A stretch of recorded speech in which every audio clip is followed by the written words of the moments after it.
Welcome everyone to this talk on the Earth's Great Change. My name is Chandra Easton. I'm an esoteric astrologer, spiritual healer based in Australia.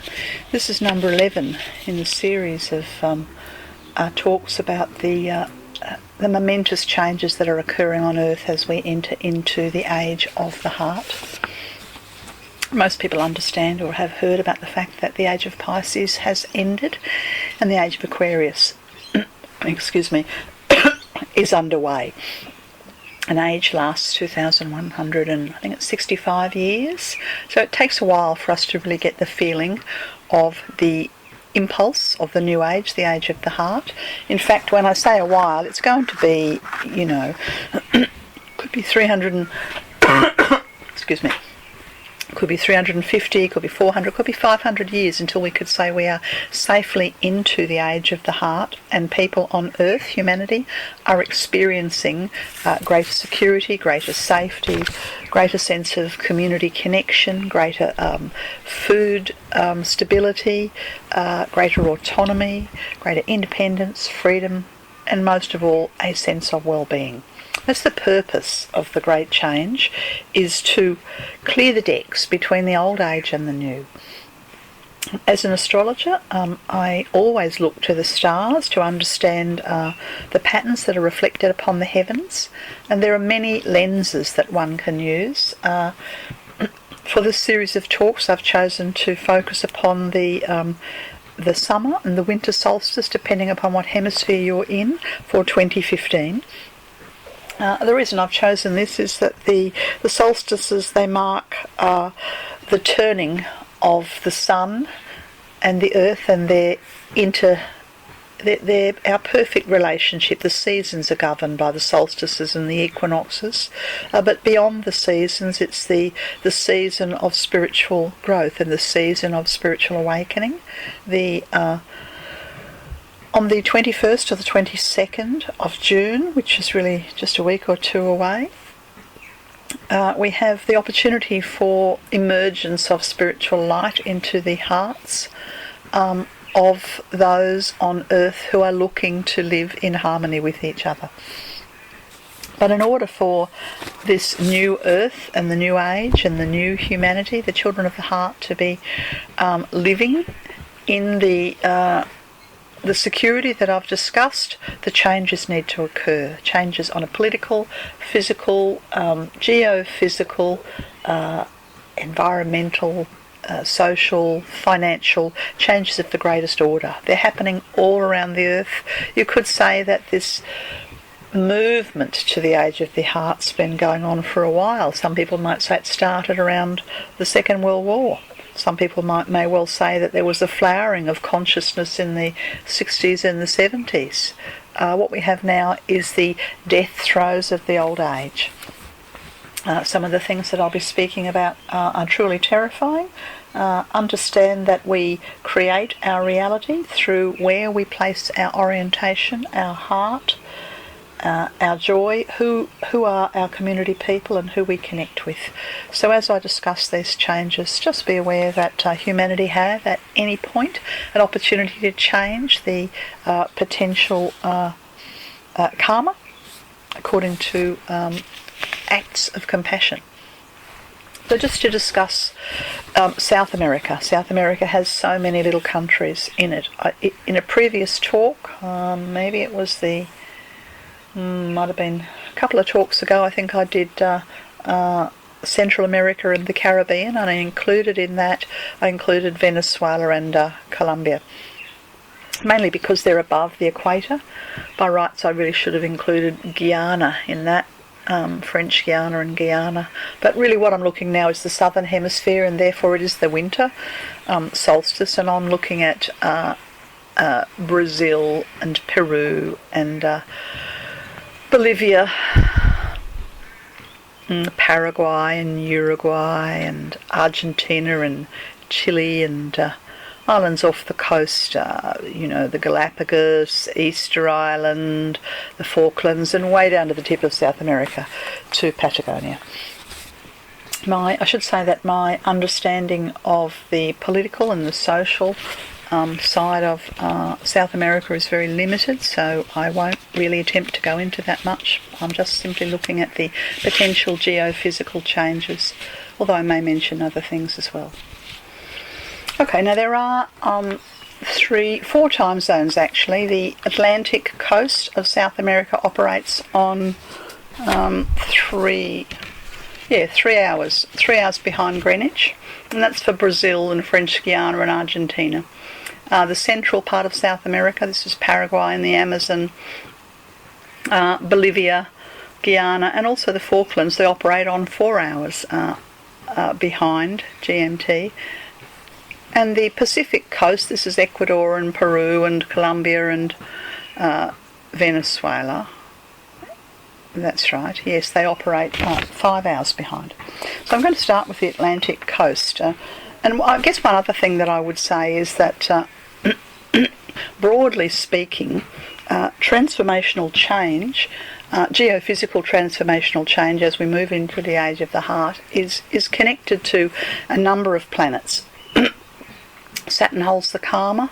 The Mars-Uranus, the Mars-Vulcan in the chart's got a connection to sudden, sharp, destructive actions. The Uranus energy has a link to earthquakes. The Plutonian line has a connection to volcanoes and also tectonic change.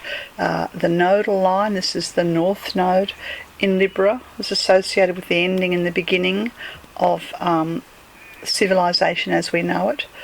Chiron and Neptune have very strong connections to water and the ocean and the rise and fall of the oceans. So the first thing to say about Brazil is that the Uranus line governing major environmental change goes through the northeast corner of Brazil. The Uranus line goes through Brazil, it goes down through Paraguay, through Argentina, and cuts the corner, the tail, if you will, of South America, which I think is probably called Patagonia. So this Uranus line, it moves, slices straight through the continent. And look, all kinds of things can happen when Uranus does such a thing. There can be major tectonic activity along that line. Brazil, Paraguay, not far from the Bolivian-Paraguayan border. Yeah, there can be major tectonic activity. I mean, I know my limited understanding of Brazil is that this is where the lungs of the earth, the Amazon is. And the Amazon and the way of life for the people in the Amazon has been systematically abused and infiltrated and exploited for decades. So we have a major environmental challenge occurring that affects the whole planet with what's been happening with the logging into the Amazon. Yes, looking at the chart, I notice Saturn sits pretty close to the second house cusp. I would interpret that as some kind of economic collapse within 3 years as a result of regional change. Now, Brazil, some of the Brazilian coast is on the Caribbean Sea, and I believe that there will be big changes in the Caribbean. So it's possible that some parts of Brazil will be safer inland, but certainly not in that northeast quadrant, or indeed the northwest quadrant, or indeed the western side of Brazil looks more dangerous, as is the coast. Yes, I did look at the chart for Rio de Janeiro. I haven't printed it here, but I noticed that the degree of associated with fear, that is the 10th degree of Scorpio, is the ascendant for Rio de Janeiro, and that's activated within 4 years. So I would be very concerned about the rising Atlantic Ocean and devastation into Rio de Janeiro around 2019. Yes, so the biggest issues really are the economic, the environmental destruction of the Amazon, which I think is directly connected to some of the bigger tectonic, geophysical or economic changes that will be affecting Brazil. The volatility around their trade, I believe, will collapse. And look, that may, I don't know, but it's possible that's already underway. But I would say within, 3.5 to 4 years' time, the major crisis in Brazil economically and possibly environmentally. The Uranus line, unless the people of Brazil would rise up against whatever issues are governing their country. That's the only way that to my mind, the Uranus energy can be transformed into something other than environmental crisis, earthquakes, what have you. I've moved now to the Argentinian chart. Argentina's in the southern half of South America. Buenos Aires is the capital, and it sits at 34 degrees south. Yes, and the Pluto, but not only the Uranus line, but also the Pluto line, they both move through Argentina. So I would say that the inland part of Argentina will be relatively untouched, but around Buenos Aires, the Pluto line goes straight through Buenos Aires. Now, Pluto's associated with destruction and volcanoes and complete and utter transformation. So it's hard, I find it hard to imagine that Buenos Aires will come through the Great Change unscathed. I think the opposite, in fact, and possibly Buenos Aires is... I imagine there are millions of people live there. It's on the Atlantic coast, it's on the Pluto line. It looks quite devastating to me. Yeah, so the Plutonian line is being activated now, 2015, and the Uranus line, which will bring greater change. So there may be a slow and steady demise of... Look, it could be wholesome values that are under demise with the Pluto at the moment, but within 4.5 years, this is around 2019, 2020, Uranus, which sits widely conjunct, 4 degrees, conjunct the descendant, will be activated. So it's possible that the Atlantic will threaten towns along the Argentine coast from 2019, 2020 onwards. I'll move now to look at Uruguay, tiny little country sort of between Brazil and Argentina. Not quite as far south, but yeah, not far from Buenos Aires. And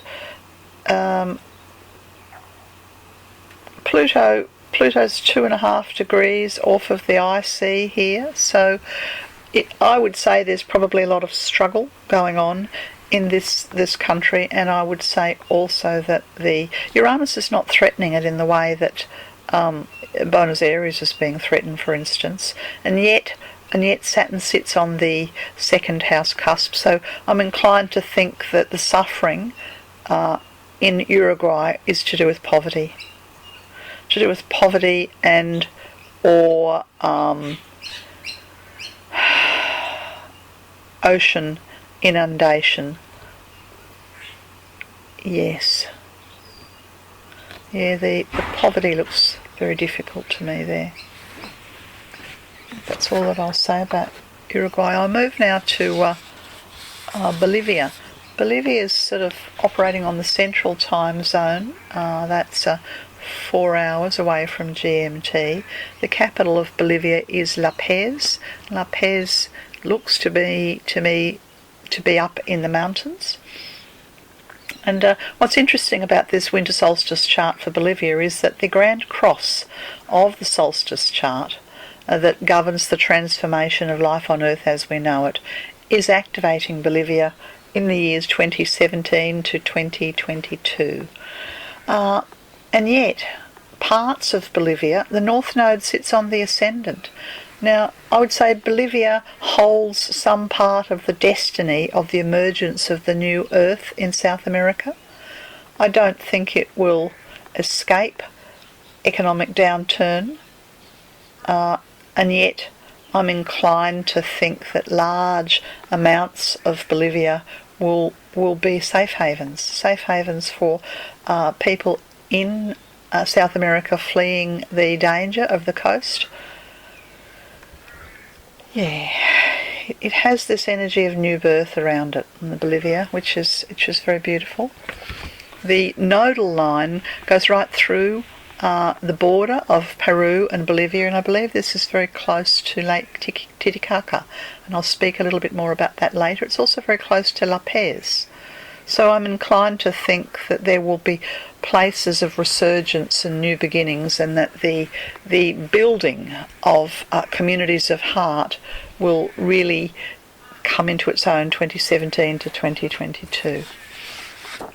Okay, I'm looking now at Paraguay, which is in the southern and the central part of South America on the that time zone. What I'm concerned about with Paraguay is that Uranus and Pluto cross. They meet on the border of Paraguay and Bolivia.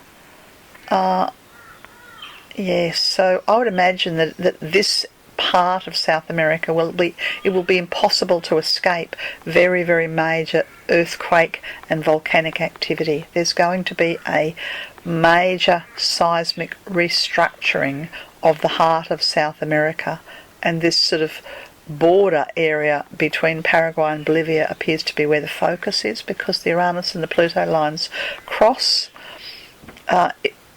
Yes, the timing for this appears to be 2016 to 2018. It could be that I'm wrong and that there's a resurgence of the new communities and the new heart into Paraguay, but if that's the case, I think it would be after dangerous change, environmental change had come about. And also I see Saturn in the second house. Again, the story and the theme of South America seems to be poverty. Okay, I'm moving now to look at what have I got here? I have Peru on the Pacific coast.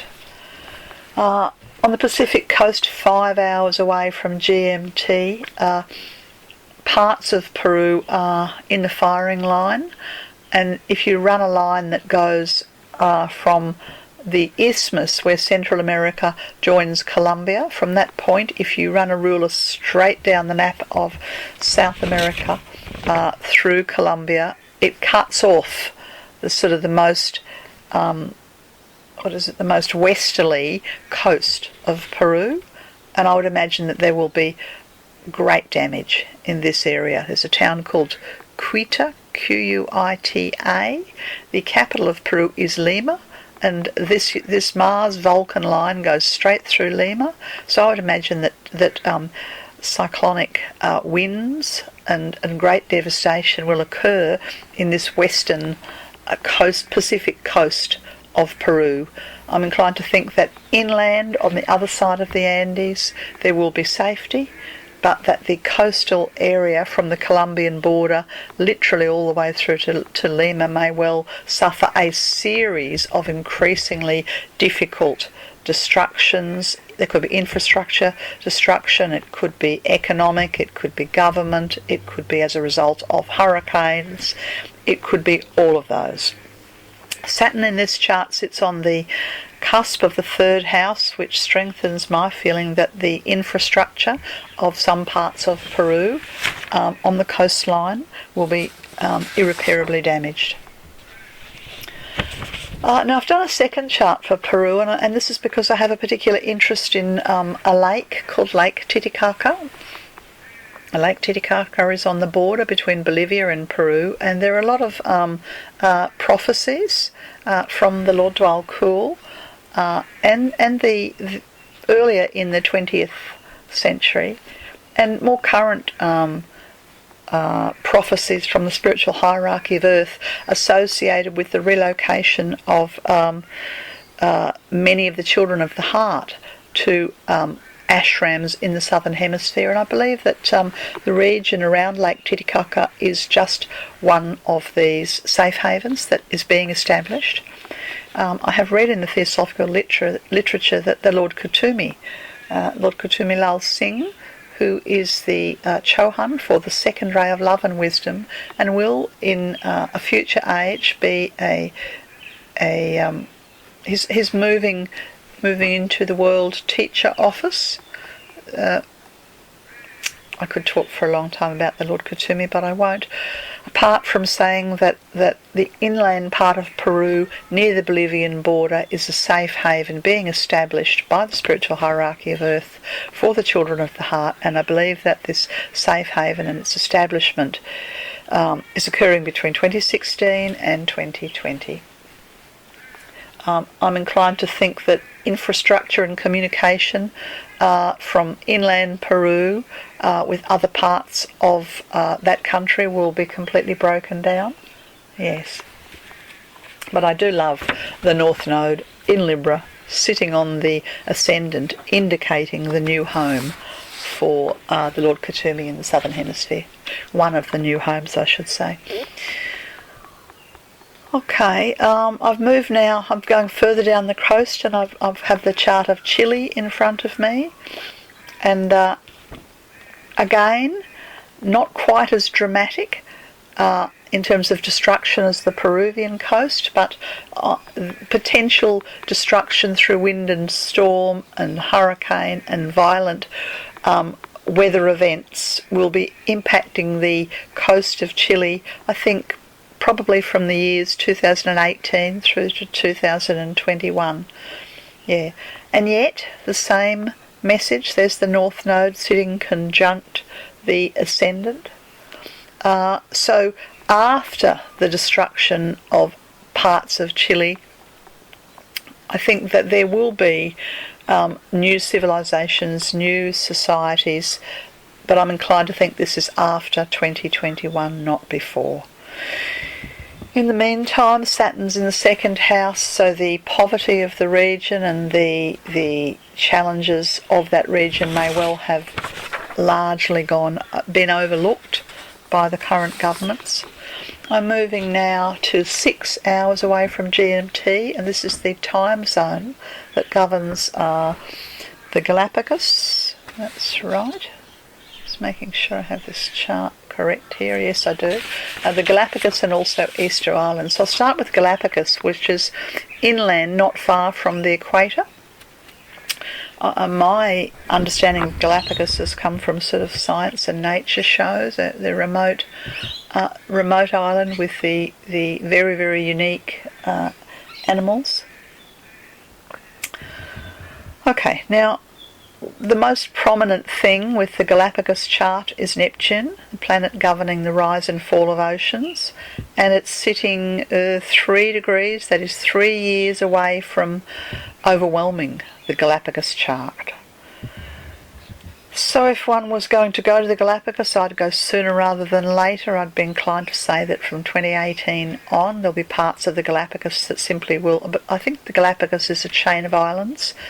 I'm inclined to think that there'll be some of these islands will simply disappear. They will submerge. They will submerge. We have had an opportunity to have a window into the beauty of life on Earth through the Galapagos, and we have failed to preserve it. Now, the ocean appears to be reclaiming the Galapagos to me after about 2018.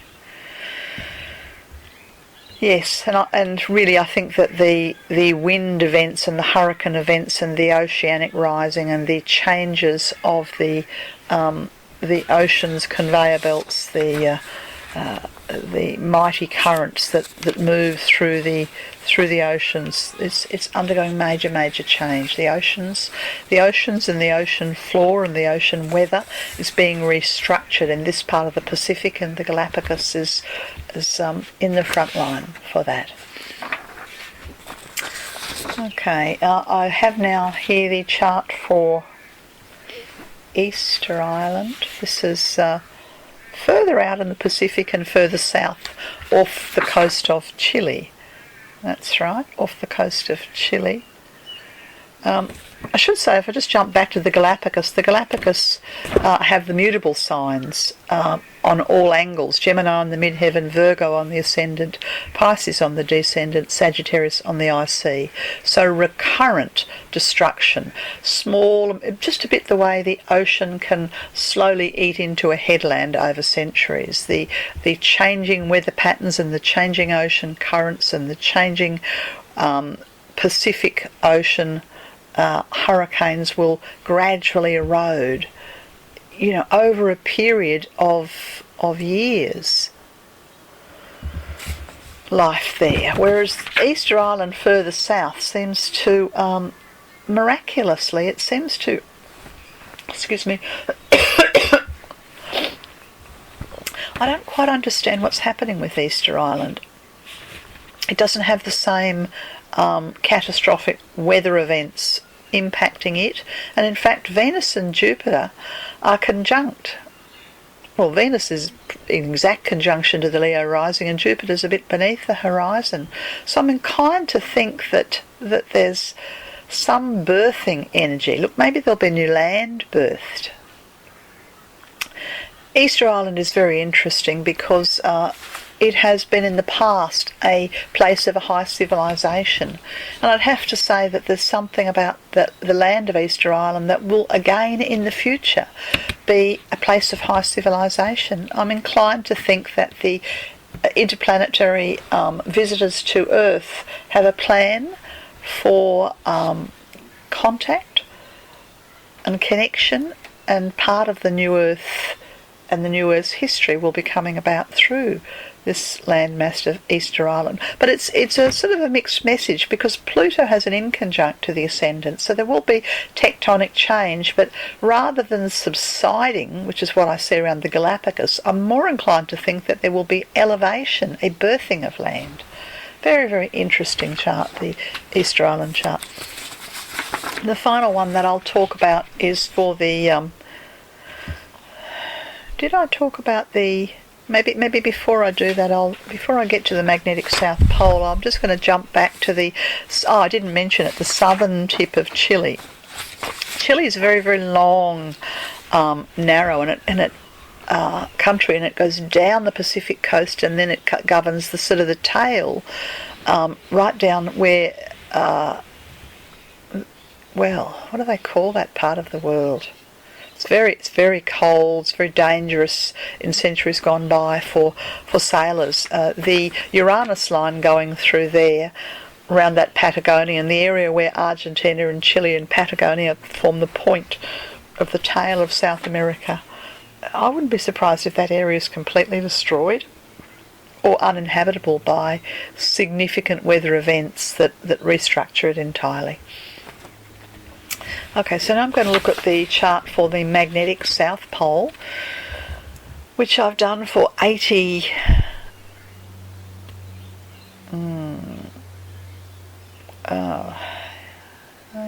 yes, the magnetic South Pole. It's a long way south. It's very hard to say. When I look at the chart and I see the North Node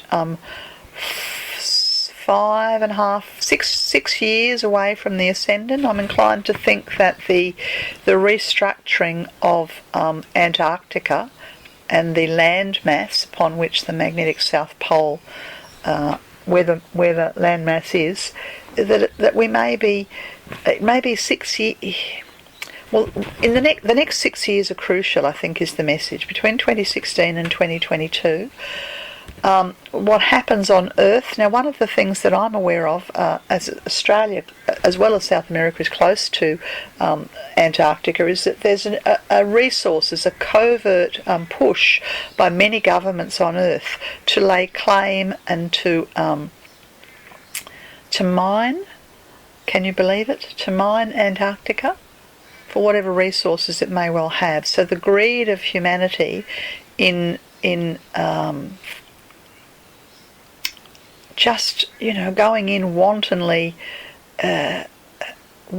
attempting to destroy the southern polar cap around Antarctica. If this push is not halted in the next 6 years, then I'm inclined to think there would be a pole shift. Yeah. That's my feeling. Well, I look at the chart, there's a lot of planets lined up in the 9th house, and I see this as the international plans for the pilfering. Pilfering's the wrong word. I can't think of the right word to express my outrage at the potential damage to Antarctica and the South Pole, and therefore the shifting of the balance, physical shifting of the balance of the poles on Earth, and the potential pole shift. And I see that being played out between 2016 and 2022. Okay, that's a bit of a summary of the changes for South America over the next few years, looking through the lens of this winter solstice chart. If you interested to know more about the Great Change, I have lots of articles on my website, starastrologyhealing.com. Yes, have a bit of a look under Heavens Above, look in the articles archive. I have various YouTubes. You can find me on my YouTube channel. And of course, if you're interested in the great change in your personal life, your relationships, your health, your finances, that I work with individuals, I work with couples all around the world. You can connect with me through starastrologyhealing.com and through Skype. Lovely to connect. Bye for now.